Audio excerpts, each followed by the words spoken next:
So here in my hand is the Chase Sapphire Preferred, and it's what I've considered to be one of the best entry-level travel credit cards. And just about a week ago, Chase announced that the Sapphire Preferred was getting a limited time bonus offer for 80,000 points, but it looks like it's finally coming to an end. So in this video, we're going to be going over what those updated benefits to the card are, whether or not it's still worth applying for in 2023, what 80,000 points really mean, and additional rules to consider before applying for this card. So with this card here, first of all, you're going to be earning 5x total points on travel purchased through the Chase Ultimate Rewards portal. You'll also be getting 2x back on all other travel purchases, 3x points on dining, including eligible delivery services, takeout, and dining out. Then you get 3x points on online grocery purchases, excluding Target, Walmart, and wholesale clubs. And then you'll get 3x points on select streaming services, and then 1x point back on all other purchases. Now, the Chase Sapphire Preferred did not include streaming services, and it did not include online grocery purchases when I first had owned this card. In the most recent months, they've gone ahead and added a bit more upgrades, so I would consider it to be like the Chase Sapphire Preferred 2.0, with even something like earning a $50 statement credit each account anniversary year for hotel stays purchased through that portal. Now, the reason why I mention this as being one of the best beginner travel credit cards is just the fact that you're not committing to a high annual fee of a couple $100s every single year, and you're still able to retain a lot of the similar benefits. It was also about 4 years back when this actually was one of my first travel credit cards that I ever applied for that had an annual fee. At that time, this was perfect for me because I didn't take any huge international trips like I did in my most recent year, going to Korea for a few months. But back then, I could only afford to travel domestically just maybe once or twice. With this card, you also have access to that Chase Ultimate Rewards portal, and you'll also be able to get 25% more value when redeemed for travel. For example, 80,000 points are going to be worth more than $1,000 towards travel when booking through that portal. Now, before, this card used to offer the welcome bonus of 60,000 bonus points, but now it's going to give you 80,000 points, and the difference of that 20,000 bonus points on the most conservative side is $200 extra you're getting minimum. Now, in just a little bit, I'll go over exactly how you can get $1,200, $1,400, or even $2,000 plus in value very easily with this card. But before we do, I need to mention the odds of being able to get approved, because right now, with credit requirements tightening because of the current circumstances of the economy and interest rates going up, I've seen people in the past with a mid 600 credit score getting approved, but right now your chances of approval may be best if you have a score of at least 680 minimum and ideally within the 700s. If you do happen to get approved for this card, you have a variety of different options where you could eventually downgrade the card if you decide, hey, I'm not getting that much value, or if you simply flat out just cancel the card and you decide, hey, I want to get another travel card in the future. I think that's viable too. Now, I know a lot of folks are scared of canceling credit cards because they're afraid of what it could do to your credit score, but keep in mind that really comes into play if you happen to cancel cards that are tremendously old, because you would be reducing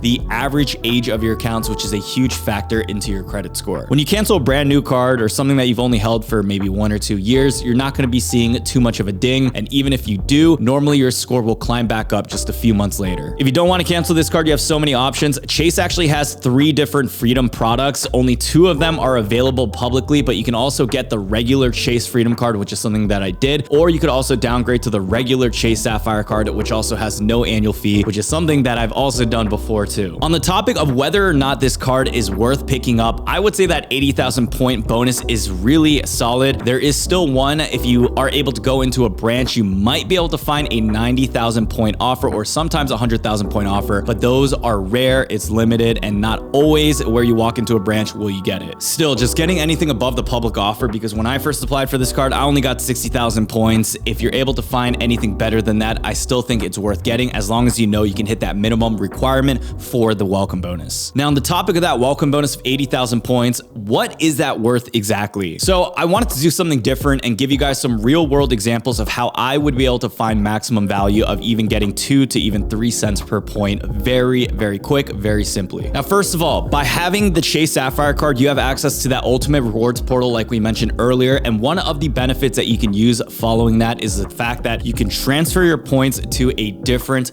partner. So for that, all you would need to do is log in, make sure you go ahead and add your Hyatt account if you don't have one already, and then within the travel portal, it's going to give you a tab where it says transfer to travel partners. After that, you scroll down to the list of hotel partners and you click on transfer points next to the World of Hyatt card. Shortly after that, you can decide on how much you want to transfer over. Now, point transfers are 1-to-1, so if you get 80,000 80,000 points with Chase, it's going to be worth 80,000 points with Hyatt. And those point increments that get transferred are within every 1,000 point. Once you do that, you review your details, you press a confirm and submit, and usually you should be able to see your points transfer pretty quick, but sometimes it does take about a day or two for it to load into that account. So let me show how you can get a higher redemption with your 80,000 points. As an example, one of the places that I've always wanted to visit was Hyatt Ziva in Cancun. This here is an all-inclusive resort, and it's just, I don't know, for some reason it's been one of my dream destinations. I know it's not the most expensive or lavish, it's not the Maldives, but you know, I'm from the East Coast, I'm from Maryland anyways, it's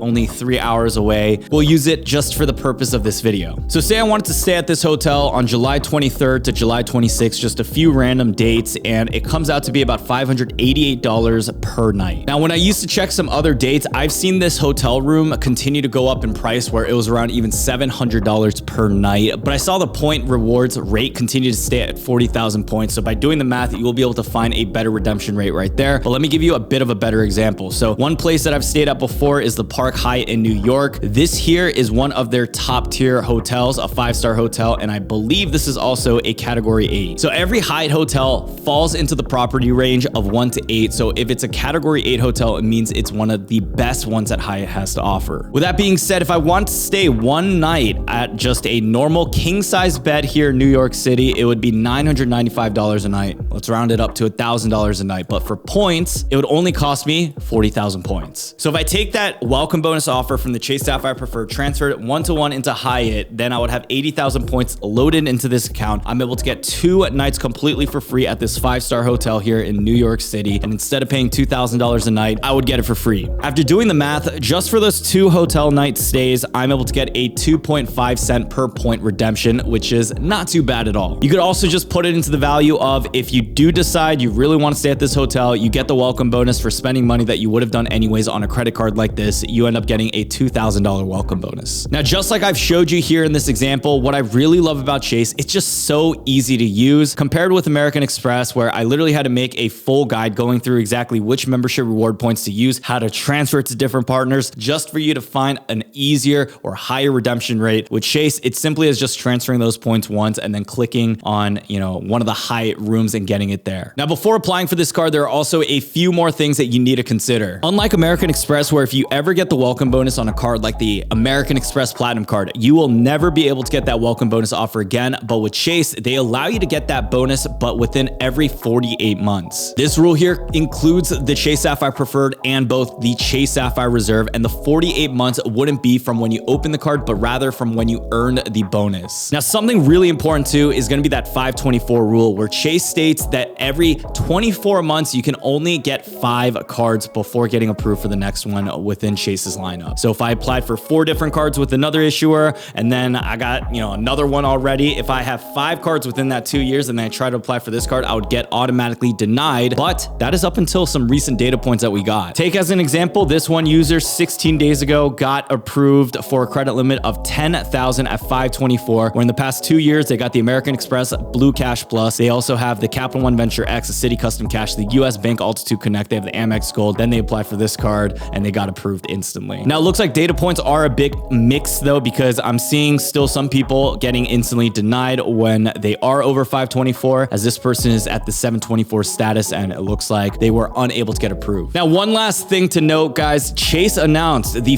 first domestic opening of the Sapphire Lounge, and this is something cool I wanted to share just because if you happen to be in the Boston area, they went ahead and opened an 11,640 square foot lounge, which provides distinct areas for recharging, including 2 wellness rooms, anti-gravity massage chairs. Now, I gotta mention that this lounge is only open to the Chase Sapphire Reserve lineup of cards, but the reason why I wanted to at least share it, because we're seeing Chase continuing to invest into the Sapphire program, and I do believe that they're not gonna continue just like forgetting about this product at all. I believe they're gonna continue adding additional benefits. They'll give you more lounge access, whatever it may be, because even over the last 4 years, me holding this card, I've seen them continue to add more things. Now, if at any point you guys are interested in applying for this offer, you just wanna see if it's available, be sure to check out the links down below in the description to see the Chase Sapphire Preferred. I'll have a link down below pinned in the comment section. I'll also have a link in the description of this video. Now, I gotta say too, if you guys use those links, it's gonna help out this channel a ton at no cost to you. If you guys wanna go ahead and join our private Facebook group with over 30,000 members, be sure to check out the link down down below in the description as well for that. Thank you all so much again for watching these videos right here. And other than that, I'll see y'all later. Peace.